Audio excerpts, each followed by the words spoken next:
Book's not the only issue that students are grappling with now. National test scores are plummeting, according to new data. 13-year-olds seeing the single largest drop in math in 50 years, with the scores now at the same levels as in 1990. Reading not much better, with scores as low as they were in 2004. Back to the panel here. This is clearly pandemic related, right? We pulled kids out of school, we put them in front of computers and the like. What I think about is, like, how do we make up the gap? And a lot of, when you talk about public schools, government funded, like, is government really going to be the one to solve this? Well, we're going to have to, because we are the ones that created it.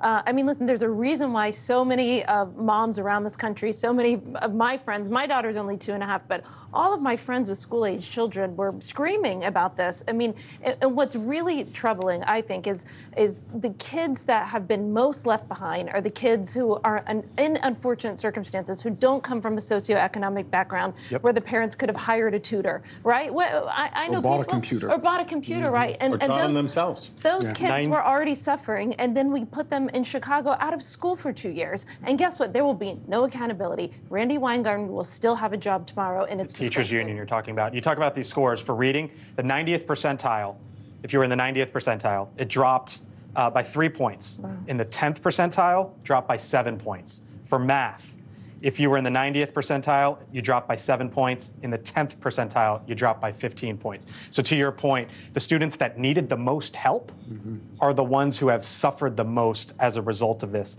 Last thought on this, there's polling as well. It's a political issue as it relates to the Department of Education. If we can show that real quick, there's a big divide here about what Democrats and Republicans think about the Department of Education. 65% of Republicans have a negative view of the DOE.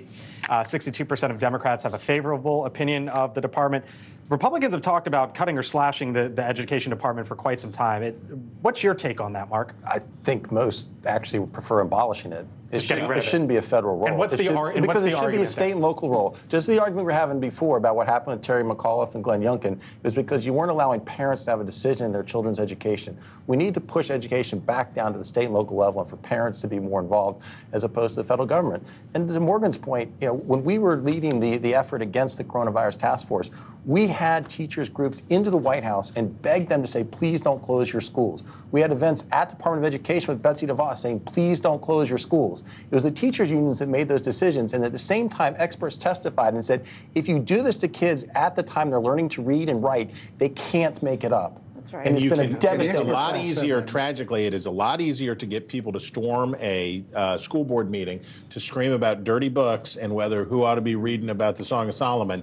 It's a lot easier to do that than get the same people to come and be upset about the shameful state of American public education, and that's the sad truth. Well, the experts said we were going to get behind, but the reality is we really had no choice. The experts were saying you could not be communicative. He says we had absolute choice because the evidence was always that the virus because the virus did not impact children at that age. And it impacted elderly people, impacted with comorbidities, but did not impact the children. They would be carriers. That's why we should not. Older people. We should not have closed the schools. Died. We never should have. They would have been carriers to adults. You got to close. Thanks for watching. Go to newsnationnow.com to find NewsNation on your television provider. And don't forget to subscribe. Click the red button to get more of NewsNation's fact-driven, unbiased coverage.